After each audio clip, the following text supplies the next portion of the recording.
Hello friends, আসসালামু আলাইকুম। Welcome back to my YouTube channel Tanu cooking and blog চ্যানেলে সবাইকে স্বাগত। আবারও চলে আসলাম ছোট্ট একটি গাজরের হালুয়ার রেসিপি নিয়ে। আশা করি আমার এই রেসিপিটি আপনাদের ভালো লাগবে। ভালো লাগলে লাইক শেয়ার কমেন্ট অবশ্যই করবেন। হালুয়া কিন্তু আমরা সবাই খুবই ভালোবাসি, আর শীতের দিনে তো আরও বেশি।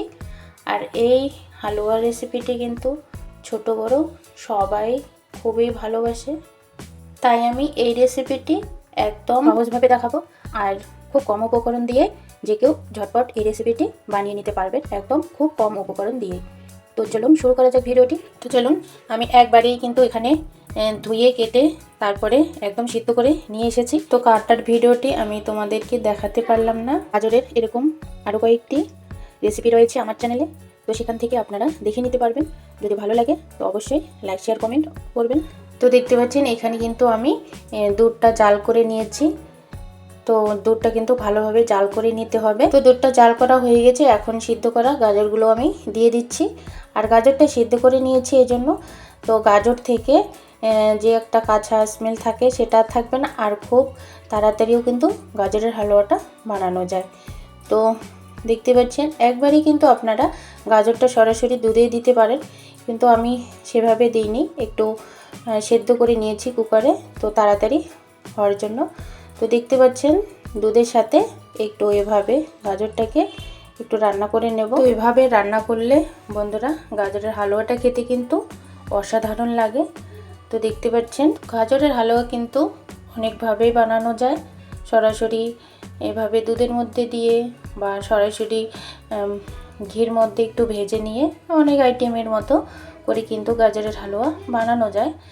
তো দেখতে পাচ্ছেন আমার দুধের সাথে আমি কিন্তু গাজরটাকে এভাবে রান্না করে নিলাম।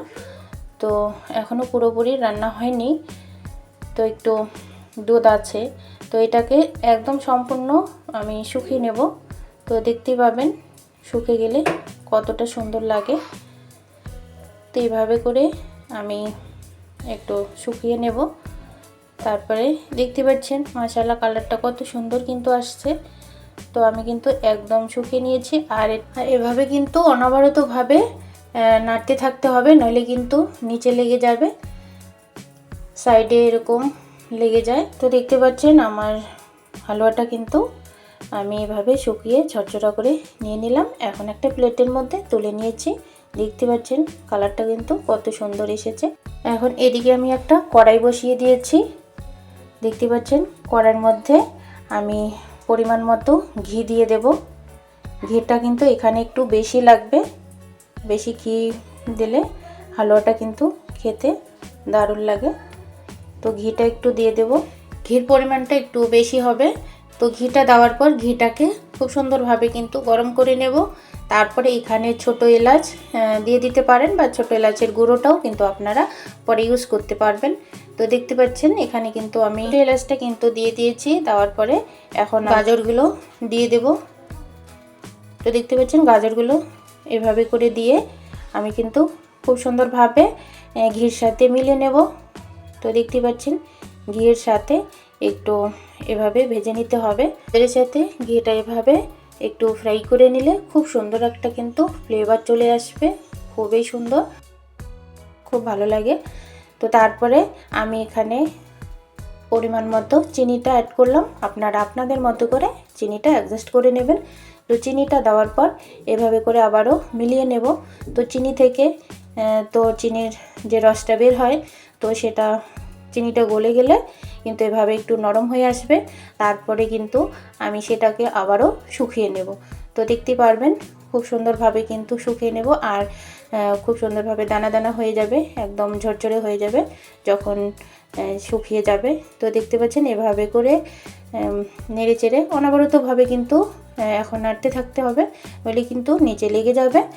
তো দেখতে পাচ্ছেন মাশাআল্লাহ কতটা সুন্দর হয়েছে। তো এভাবে করে কিন্তু আমি শুকিয়ে নিলাম, আর কালারটা দেখতে পাচ্ছেন কতটা সুন্দর হয়েছে। এখন এর মধ্যে আপনাদের পছন্দ মতো ড্রাই ফ্রুটটা অ্যাড করে দিতে পারেন। আমি আমার পছন্দ মতো ড্রাই ফ্রুটটা অ্যাড করে দিলাম। দেওয়ার পরে আবারও একটু ভালোভাবে নেড়ে চেড়ে দিচ্ছি।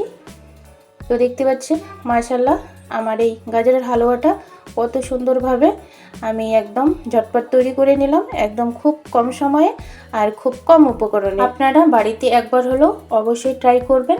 আর আমার এই রেসিপিটি আজকে কেমন লেগেছে অবশ্যই একটা কমেন্ট করে জানাবেন। তো দেখতে পাচ্ছেন এখন আমি একটা বাটির মধ্যে তুলে নিয়েছি। মাশাআল্লাহ কতটা লবণীয় হয়েছে দেখেই বোঝা যাচ্ছে। তো আশা করি আমার এই রেসিপিটি আপনাদের ভালো লেগেছে। ভালো লাগলে লাইক শেয়ার কমেন্ট অবশ্যই করবেন।